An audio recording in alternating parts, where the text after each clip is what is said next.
आज मैं आपके साथ एक ऐसी डिश शेयर कर रही हूँ कि जिसकी रेसिपी इतनी मुश्किल नहीं है, लेकिन इसको खाना उससे भी ज़्यादा मुश्किल है। तो ये कि वीडियो एंड तक देखिएगा, क्योंकि इसको खाने का तरीका आना चाहिए, पकाने का आता हो या ना आता हो।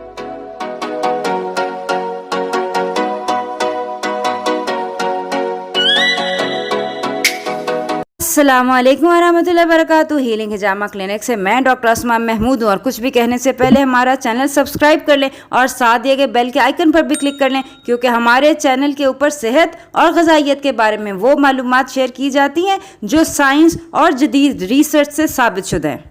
केकड़ा या क्रैब बेसिकली शेलफिश है। शेलफिश के मतलब ये है कि इनका जो गोश्त होता है वो इनकी हड्डियों के अंदर होता है, बाहर नहीं होता जैसे चिकन मटन का होता है।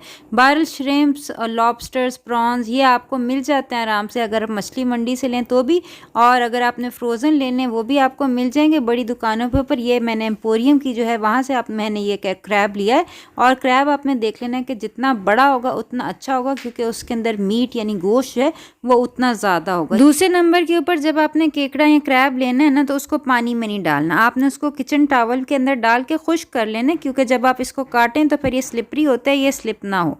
इसको आपने अच्छी तरह ड्राई करके इसको आप काटना कैसे ये मैं आपको बताती हूँ। अगर आप चाहें तो जहाँ से लेते हैं वो भी आपको काट देंगे, लेकिन अक्सर मैंने देखा है वो इतना ज़्यादा काट देते हैं कि सारे जूसेस जो होते हैं फ्लो हो जाते हैं। तो बेसिकली ये आप जैसे एक केकड़ा आपने लिया है तो ये इसकी ऊपर वाली साइड है, ये नीचे वाली साइड है। ये नीचे वाली साइड से ये आपने फ्लैप जो है इसको रिमूव कर देना है, इसको डिस्कार्ड कर दें। अब जिस उसके ऊपर जो शेल है ना, ये भी आपने बहुत एहतियात से खोल लेनी है, यहाँ तक कि आप देखें कि इसके एंड के ऊपर ना ये आपको नज़र आएगा ये डार्क डार्क सा, ये इसकी गट है, ये भी आपने ज़ाया कर देनी है, ठीक है। इसके अलावा जो इसके अंदर ये जो साइड के ऊपर गिल्स है ना, इनको भी आपने बेशक हाथ से या बेशक छुरी से जो है वो आप साफ़ कर लें। बेसिकली ये इस तरह क्रैब साफ़ हो गया। क्रैब के जो सारे फ्लेवर्स और जूसेस है ना वो क्रैब के अंदर ही रहेंगे। आपने जो क्रैब की जो मीट का जो मज़ा है ना वो उसके जूसेस के अंदर है, और अगर आपने पानी लगा दिया या रफ तरीके से चॉप किया ना तो इसके सारा मज़ा जो निकल जाएगा। अब आपने दरमियान से सेंटर से इसको तेज़ छुरी के साथ जो है वो हाफ कर लेना है, और अब आप देख सकते हैं कि दोनों जो हाफ है ना उसके अंदर टांगें जो हैं वो हमें मिल गई हैं। अब हमने बेसिकली इसको ऐसे काटना है कि हर टांग के साथ थोड़ा थोड़ा गोश्त का पीस भी आ जाए। ये जो तरीका है ना, इस तरह आपके जूसेस भी ज़ाया नहीं होंगे, और आपके क्रैब की जब कड़ी बनाएंगे ना तो आपको भरपूर इसका जायका जो है वो आएगा। जो भी शेलफिश है ना उसको खाने का या पकाने का अच्छा तरीका ये है कि उसको स्लो हीट के ऊपर, आंच के ऊपर, जैसे कड़ी वगैरह बनती है ना वो आप बनाएं, बजाय ऐसे कि लोग फ्राई करते हैं या इसको बेक करते हैं। हाई कुकिंग, जो हाई टेम्परेचर कुकिंग जो है वो सूट नहीं करती इसको। तो ये है कि ये जो चीज़ है ना कि आप जैसे हम कड़ी बना रहे हैं कि इसके अंदर जो इसका शोरबा होगा इसके अंदर ये सेलेनियम, जिंक और मैंगनीज ये सब चीज़ें हमारे पास मौजूद होंगी। ये रेसिपी मुझे एंथन साहब ने दी है, जो साउथ इंडिया तमिलनाडु से हमारे व्यूअर हैं, और इन्होंने बताया कि जब ये उनकी वालदा बनाती थी तो सारा गांव जमा हो जाता था ये देखने के लिए कि क्या बना हुआ है। मैं आपको ऑथेंटिक रेसिपी भी बताऊंगी और साथ जो मॉडिफिकेशंस कीटो के लिए चाहिए वो भी मैं आपको बता दूंगी। बहरहाल सबसे पहले आपको आधा कप सरसों का तेल, कच्ची घानी का सरसों का तेल वो आपने डालना है। इसके अंदर आपने 5 कड़ी पत्ते डाल देने और 1 चम्मच जो है मस्टर्ड सीड्स यानी कि राई दाना जो है वो डाल देना। अब आपने इसको पकाना है जब तक कि आपको खूबसूरत खुशबू आ जाए कड़कड़ाने की। ये आप देख सकते हैं मैं क्रैब कड़ी मिट्टी की हांडी में बना रही हूँ। कौन से बर्तन अच्छे होते हैं कुकिंग के लिए इसके ऊपर मैंने वीडियो बनाई, ऊपर दिए गए लिंक में ज़रूर देखिएगा। बहरहाल इसमें आपने डालना है 1 टेबलस्पून लहसुन का पेस्ट, 1 ही टेबलस्पून जिंजर का पेस्ट यानी पिसा हुआ अदरक, और इसके अंदर आपने डालना है तकरीबन 1 टेबलस्पून हरी मिर्च, आपकी मर्ज़ी है कम ज़्यादा कर सकते हैं, और तकरीबन ये 1 प्याज मैंने डाला है। ये मैंने लाल प्याज डाला, अगर आप कीटो कर रहे हैं तो हरी प्याज जो है वो आप डाल सकते हैं। ये तकरीबन मैंने आधा कप प्याज जो है ये डाला है, और इसको अब मैं पकाऊंगी जब तक कि जैसे हम नॉर्मल मसाला भूनते हैं ना उस तरह। जब भुन जाएगा तो आपको एक तो खूबसूरत खुशबू आनी शुरू हो जाएगी, दूसरा ये देखें प्याज ट्रांसलूसेंट हो गए, इनका कलर जो है वो चेंज हो गया। अब हम इसके अंदर ऐड करेंगे टमाटर। अगर आप कीटो कर रहे हैं तो फिर आप टमाटर नहीं डालेंगे। ये तकरीबन 4 टमाटर जो मीडियम साइज़ के ये मैंने काट के इसके अंदर डाल दिए ताकि इसका अच्छा मसाला जो है वो बन जाए।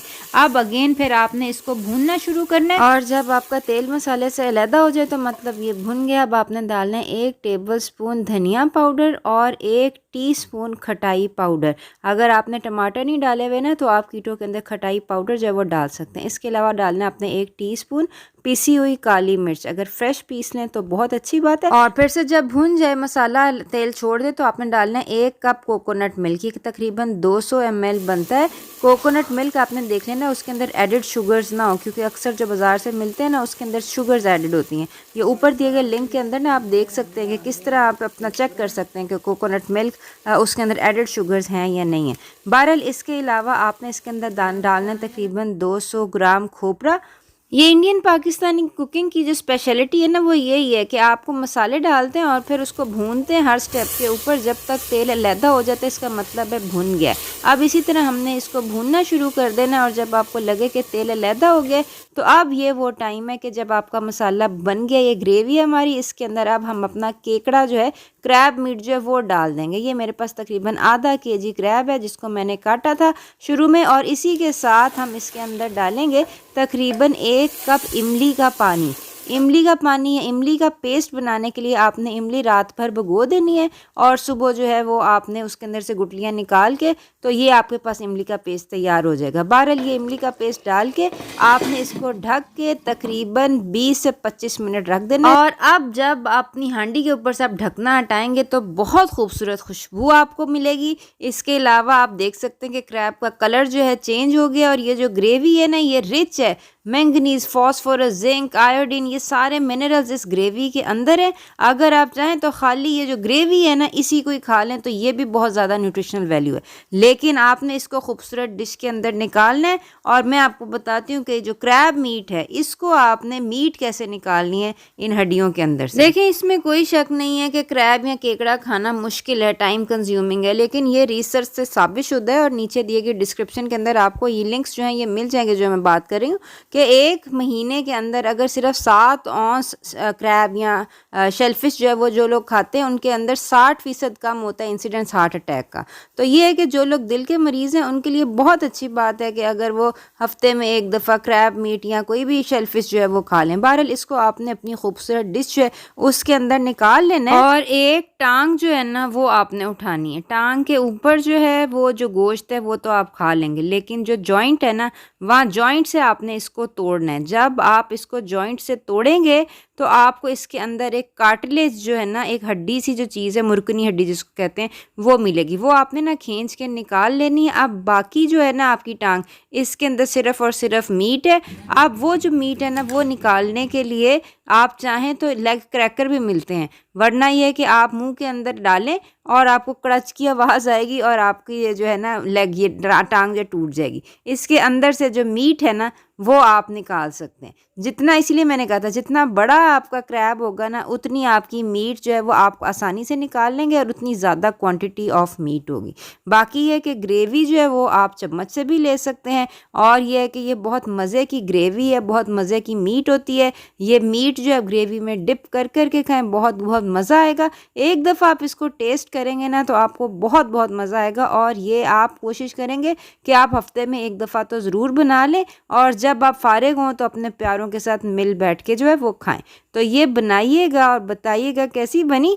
अपना ख्याल रखिएगा। आइंदा मुलाकात होती है। अस्सलाम वालेकुम व रहमतुल्लाहि व बरकातहू।